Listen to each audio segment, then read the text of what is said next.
Hey guys, I'm DJ McCree of Track Camp ENT, and I'm back. Yet, Happy New Year to draw blood in the top 5 VST synths of 2016. Yes, a new year, and stuff has changed, obviously. But, anyways, I would just like to talk about what's on the screen here, and this is where you can actually go and vote on your favorite VST plugins, because I do like to know what the community likes in terms of their favorite VSTs, and I do put that in consideration a lot of the times, and I do frequent videos. So, smash that like button, duff and dive on it if you have to, and, tell me what you like and what you don't like, and don't forget to subscribe, because, yes, that would help me out greatly. So, with that being said, check out this list here and go to djmccree.net.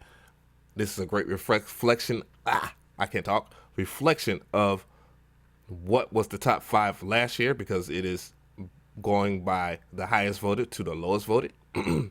And with that being said, let's go and talk about the first honorable mention, which is Spectrasonic's Omnisphere Pro Power Synth 2. I can't talk. But yes. So this thing, my personal opinions is that it's very overrated, and by many reasons, but a lot of people in the community love it, and I cannot knock you for it. However, I do feel that if you are buying a VST plugin, which I'm pretty sure not everybody has bought this, because it's $500 for a VST plugin that uses basic synthesis, and they just and adds a huge abundance of waveforms. I think 400 waveforms, I believe, which you can't knock that. That's pretty cool. But uses pretty basic forms of synthesis on down to even the arpeggiation, which is something that that the arpeggiation system in here is nowhere near as robust as something like a Dune 2 or even a Cakewalk Zeta plus 2. So, but it's worth. It's something that does, like Zeta plus 2 is $50 on normal now, or on sale, and you're gonna tell me that it has better synthesis options than a plugin that is $500? Not to mention that you're sacrificing over 40 gigs of your hard drive to actually install the thing in the first place. And not to mention, a lot of people have problems installing this big, bulky synth. But yes, if you like it, that's cool. And then on top of that, you're getting over 12,000 presets, and not yet one person I recognize as like one of the greater sound designers. But anyways, that's enough good stuff about Omnisphere 2. I'm pretty sure a lot of people are going to be perturbed by that. But that is real opinions based on real things. So, with the second honorable mention being Kontakt 5, it is going to be a lot less jerkier. And it's just my opinion on that anyways. So, Kontakt 5 is actually very, very good. I cannot knock it. Kontakt 5 Player is different because Kontakt 5 Player is free and it doesn't come with any sounds. Kontakt 5 is obviously $400 and it does come with sounds. Now, when it comes down to it, all the third party people that designed for this, and even included with Native Instruments, which is actually a pretty decent company as it be as it may, design great sounds. They have great sound designers, and there's people that I could actually name. Some of y'all may know and may not know, but from Hans Zimmer on down to even independent sound designers like Studio Link VST. Those guys make great stuff that works with the Kontakt 5 Player. So with that being said, it's worth an honorable mention. So guys, there you have it. I don't totally hate Kontakt 5 as well. Anyways, back to what's more recent. It has came out, has not been around very often. In the 2015, but now we're in 2016, is Hive. Hive is actually an excellent VA synth. And VA virtual analog, and has some pretty basic features, but at the same time has some very extravagant features, from just different kinds of ways you can automate to even assigning different parameters from the mod matrix, such as this, and giving it a slot. And if I could get to it real quick and assigning it to different slots. So yes, it has a basic one. A lot of people compare it to Silent 1.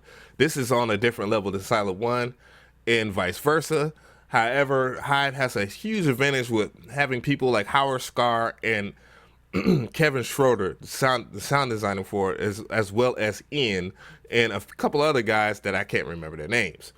But they have the experienced guys that make sounds that you guys would like and would use on a constant. Not to mention their ARP system, once again, is not as basic and really as basic as Omnisphere's 2.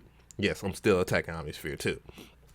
As you could actually play the keys by key and actually set your arpeggiation that way. Yes. So Hive, awesome. Will not knock that. Another awesome one I would like to talk about is UVI Workstation, which is on the same light and I believe has a stronger advantage than Kontakt Player or Kontakt 5 has, because they use FLAC, especially using FALC, which shrinks down the size of the audio files so that you're not having huge files and taking up a lot of your hard drive space. That's just one of the tiny advantages. Second advantage is that they have great sound designers. Third is that they make very, very high quality stuff. I know a lot of people are not familiar with this company, but you should really get familiar with this company. And by the way, I will be reviewing a lot of these VSTs, and I have done reviews on quite a few of these already. So just keep that in mind.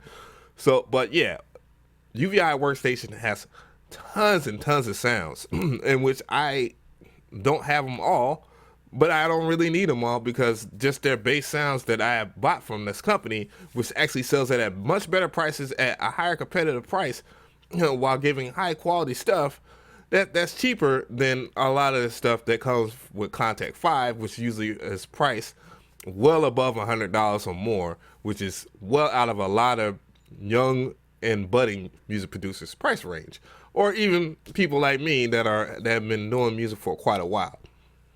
I'm not gonna pay $400 for a piano sound. A piano. That's not my steez. But anyways, going into the list some more, we have Minibit, which is by Audio Things. This company actually designs a lot of great stuff, but this is one of the few VSTs that they do have. And this one is really based after kind of the retro video game era, as far as like Atari, Nintendo, Super Nintendo, Sega Genesis, that particular area, from 2-bit to 16-bit. And it features a lot of waveforms off top, from about 12 different waveforms, which it comes with some hardcore sounds, maybe 22 presets. That doesn't seem like a lot, but a lot of them are very tweakable in making a lot of the video game sounds. If you think about the music in that era, it's kind of limited. It's not even as diverse as 12 different waveforms. But if you think about it, it's very good stuff. Let me make sure about that too. I'm gonna make sure about that. But I have covered this in more detail in another review, and I'm pretty sure you should check it out, and I'll have it in the description box as well. Get off the screen. But anyways, now going a little bit further, I want to bring up this VST, because this VST kind of took storm last year. A lot of you guys got it on December 12th. Yeah.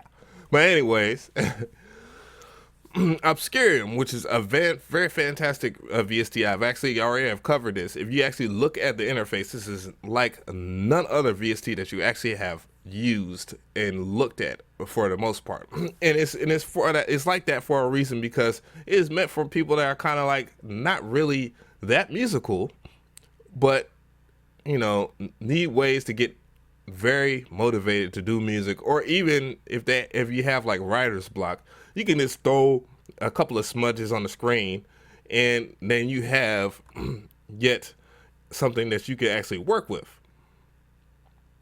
for the most part. But one of its endearing features is that you can actually pull up a VST within it of any of your favorite VSTs, as long as it's not multiple, like multi-output VST, supported VST, which they still have problems with that. But however, you can pull up another VST in there, draw something all over the screen, and have something incredible, give or take, that you actually get some experience with this at first. I'll be doing more tutorials on this this year as well. But yes, fantastic VST release. This VST is Dune 2. Now, this is probably one of the best additive subtractive synthesizers out there, but yet it needed be that Serum, which is an honorable mention, and I do have. It's just I've just not dove into it as much as everybody else has, which I am very familiar with it, but worth mentioning. But Dune 2 is probably one of the best VSTs on the market for one, its price, and two, for its features, and three, for the people that actually make presets for it. Because yet again, you have Kevin Schroeder doing amazing stuff on there. I've done a couple of preset banks for this, and a lot of other people that have like great sound designing knowledge, far beyond mine, have done a lot of great stuff for this. And Synapse Audio has done their thing. Once again, it features, about 8 different pages of different ways that you could actually assign stuff, along with, you have multi-segment envelope graphics where you actually could draw your graphics out, FX busing where you could actually arrange, rearrange, different kinds of effects that are very useful, and it's not very system taxing, much like a lot of other VSTs that have this kind of capability or higher, much like Omnisphere, which is ridiculously taxing to your CPU.